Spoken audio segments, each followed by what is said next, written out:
अस्सलाम वालेकुम स्टूडेंट आज हम जो है ना एक हाइब्रिडाइजेशन स्टेट फाइंड करने का एक फार्मूला देखेंगे। क्योंकि जब हम टेस्ट में सीक्वेंस देखते हैं तो हमारे पास अक्सर जो है ना टाइम कम होता है। तो आज हम एक ऐसा फार्मूला देखेंगे जिससे हम कम टाइम में हम डायरेक्टली जो है ना हाइब्रिडाइजेशन स्टेट फाइंड करते हैं।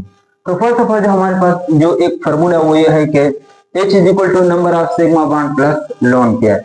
H हमारे पास क्या है? Number of orbitals involve in hybridization. अगर हमारे पास H2 हो तो हमारे पास sp हाइब्रिडाइजेशन है। अगर H3 हो तो sp2, अगर H4 हो तो sp3, अगर H5 हो sp3d, इस तरह चलते जाए। ठीक है। फर्स्ट ये जो फार्मूला है, अगर इसकी हम देखें गलत पर, अगर हम NH3 का हाइब्रिडाइजेशन, NH3 में अगर हम नाइट्रोजन का हाइब्रिडाइजेशन से फाइंड करते हैं तो नाइट्रोजन किस तरह फाइंड करते हैं? इसका स्ट्रक्चर हमारे पास किस तरह है? ये हमारे पास अमोनिया का स्ट्रक्चर। अगर हम नाइट्रोजन का हाइब्रिडाइजेशन स्टेट फाइंड करते हैं तो हम क्या करते हैं? हमने स्ट्रक्चर ड्रा किया। अब जब हमने स्ट्रक्चर ड्रा किया, अगर हम इसमें देखते हैं कि हमारे पास तीन बांड सिग्मा बांड है और एक लोन पेयर है। अगर हम इस फार्मूले को इस फार्मूले को अप्लाई करें तो हमारे पास क्या आता है? H is equal to 3 plus 1। तो ये H हमारे पास क्या गया? 4। तो आपको पता है कि यहाँ पर हमारे पास अब इसका हाइब्रिडाइजेशन स्टेट क्या आएगा? Sp3। लेकिन इस फार्मूले का जो वो है ना, मतलब ये है कि आपको इसका जब हाइब्रिडाइजेशन स्टेट फाइंड करते हैं किसी स्ट्रक्चर का, तो आपको इसका स्ट्रक्चर जो है ना वो आना जरूरी है। लेकिन हम आप फर्स्ट इस स्ट्रक्चर को ड्रा करेंगे, लेकिन जब हम टेस्ट वगैरह में सीक्वेंस देखते हैं तो वहां पर हमारे पास टाइम कम होता है, अक्सर हमें स्ट्रक्चर का भी पता ना हो।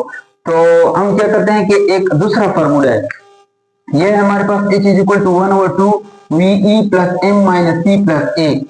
ये से अगर हम स्ट्रक्चर कभी पता ना होना तब ये हम डायरेक्ट कम टाइम में जो है ना हाइब्रिडाइजेशन स्टेट फाइंड कर सकते हैं। तो इसमें हमारे पास जो ये VE है, ये हमारे पास क्या है? Number of valence electron of the central atom. ये M है वो हमारे पास number of atom attach with central atom except carbon, oxygen और सल्फर। इनके अलावा जो हमारे पास सेंट्रल एटम के साथ अटैच हो वो जो एटम्स होंगे उनके नंबर। और सी जो हमारे पास क्या है? 4 जान केटायन। और ए हमारे पास क्या है? 4 जान एनायन। ये जो फॉर्मूला है, अगर हमें कोई स्ट्रक्चर का पता ना भी हो तब भी हम जो है ना हाइब्रिडाइजेशन स्टेट जो फाइंड कर सकते हैं। यहाँ पर देखिए, अगर हम फास्फोरिक एसिड में देखें, अगर इसका हमें स्ट्रक्चर का पता ना हो, डायरेक्टली हम ये फॉर्मूला अप्लाई करें। अगर हम देखें H is equal to 1/2 phosphorus के हमारे पास वैलेंस इलेक्ट्रॉन कितने होते हैं? 5 प्लस इसके साथ जो अटैच है वो 3 हाइड्रोजन है, और ऑक्सीजन को तो हम नहीं लिखेंगे, तो प्लस 3 4 जान केटायन आना 0 है, तो हम इसको फाइंड कर देते हैं। H is equal to 1/2 5 plus 3 8 4। तो हमारे पास H की वैल्यू क्या आ गई? 4।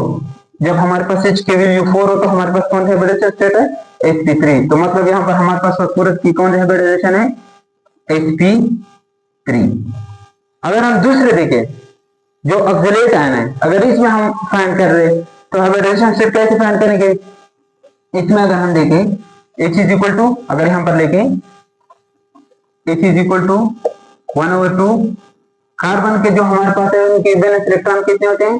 4 होते हैं, प्लस M यहाँ पर हमारे पास क्या? ऑक्सीजन अटैच है, ऑक्सीजन को हम नहीं लिखेंगे, माइनस C 4 जान के टाइम 0 है, प्लस 2 4 जाने ना 2 है ना, -2। ठीक है। तो H इज इक्वल टू 1/2 6। तो H हमारे पास क्या आ जाएगा? H is equal to 3। तो मतलब यहाँ पर हमारे पास हाइब्रिडाइजेशन स्टेट क्या आ गया? sp2। यहाँ पर हाइब्रिडाइजेशन स्टेट क्या आ गया? sp2। अगर इसमें देखें हम जिनान की अगर फाइंड करें तो यहाँ पर हमारे पास जिनान का अगर हम फाइंड करें, किस तरह फाइंड करेंगे? H इज इक्वल टू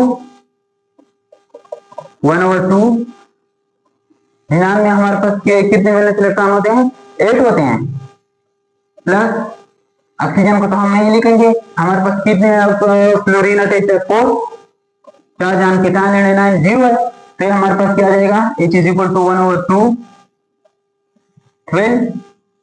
तो यहाँ पर हमारे पास H इज इक्वल टू 6। जब हमारे पास H इज इक्वल टू 6 हो तो हाइब्रिडाइजेशन स्टेट क्या होगा, sp3d2।